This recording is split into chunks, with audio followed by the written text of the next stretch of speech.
Here are some examples of different types of philosophical writing that I discussed in my other video. To begin with, let's take a look at this excerpt from Plato's dialogue, Meno. We'll just follow part of the reasoning that Socrates leads Meno through.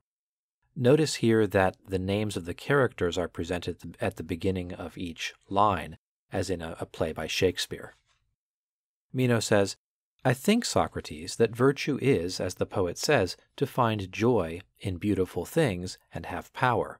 So I say that virtue is to desire beautiful things and have the power to acquire them."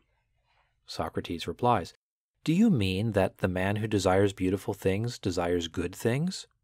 "Most certainly," replies Meno. Socrates, "Do you assume that there are people who desire bad things and others who desire good things? Do you not think, my good man, that all men desire good things?"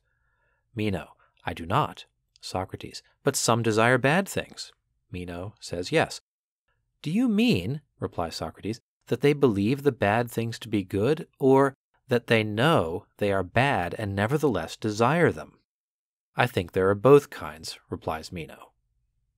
Socrates says, "Do you think, Meno, that anyone, knowing the bad things are bad, nevertheless desires them?" "I certainly do," replies Meno.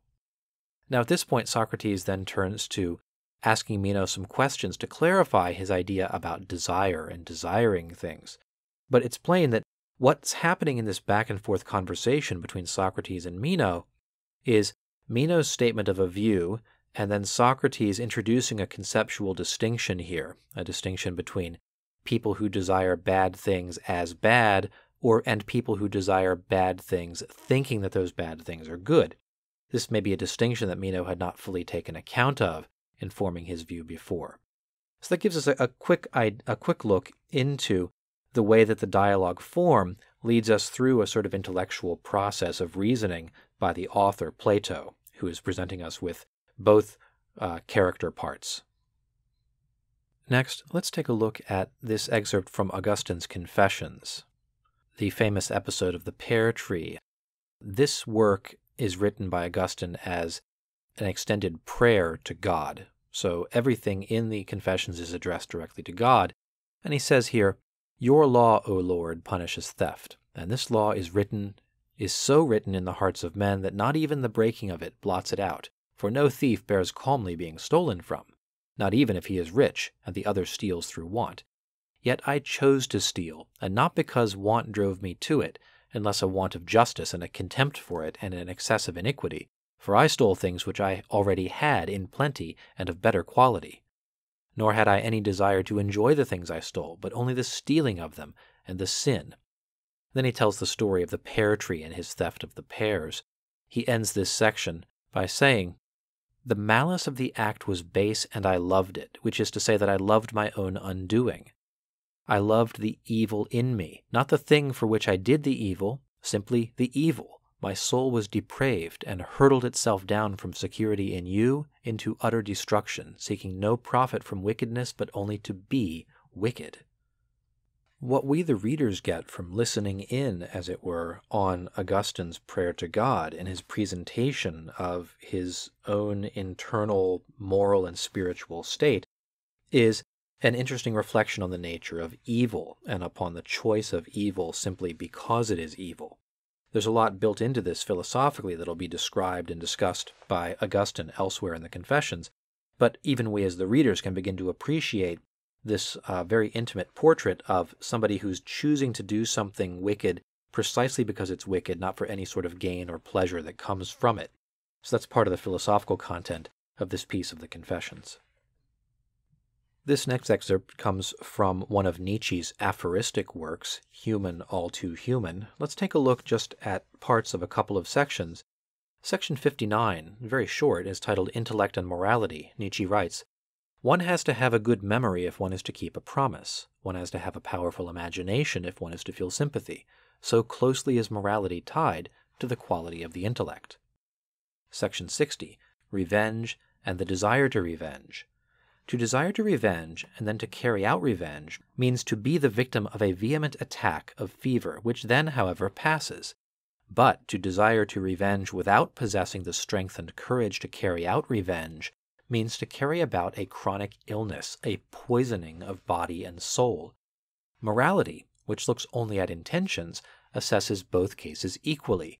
In the ordinary way, the former case is assessed as being the worse, on account of the evil consequences which the act of revenge will perhaps produce. Both evaluations are short-sighted. Section 61. The ability to wait. Ability to wait is so difficult an accomplishment that the greatest poets have not disdained to make inability to wait a motif of their poems. Okay, I'll stop there, because we get an idea of what happens with the aphoristic work. Nietzsche is giving us aphorisms and sections of different length, which seem to jump around a little bit in terms of their subject matter. Section 59 is about the qualities of the intellect and their relation to morality.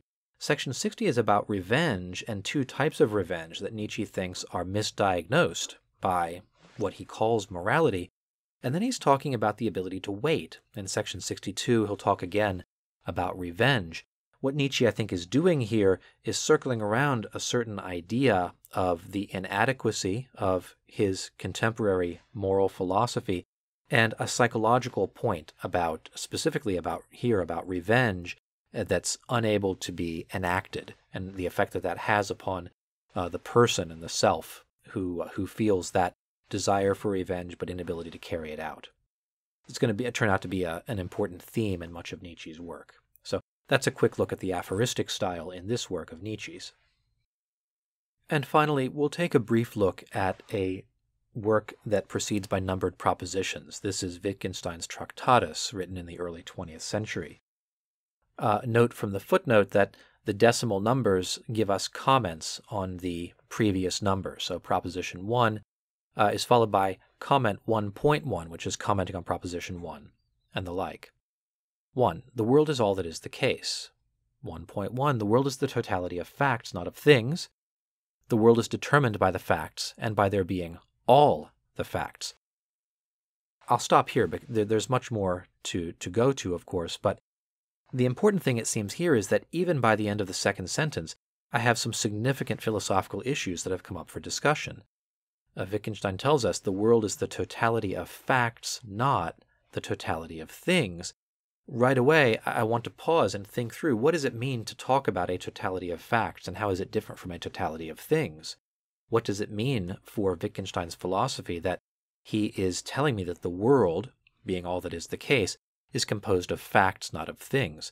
This is an important topic for discussion if we were working our way through this work. Even before we got past the second sentence, we've already got some significant issues to raise and to try to understand. It should be evident then that reading a work that's presented in this way means beginning with the kind of bare-bones skeleton of an overall system of thought, and then filling in the gaps as we go along by conversation, by discussion, by examining more closely the other things and the other comments that the author makes about the philosophy that he's presenting.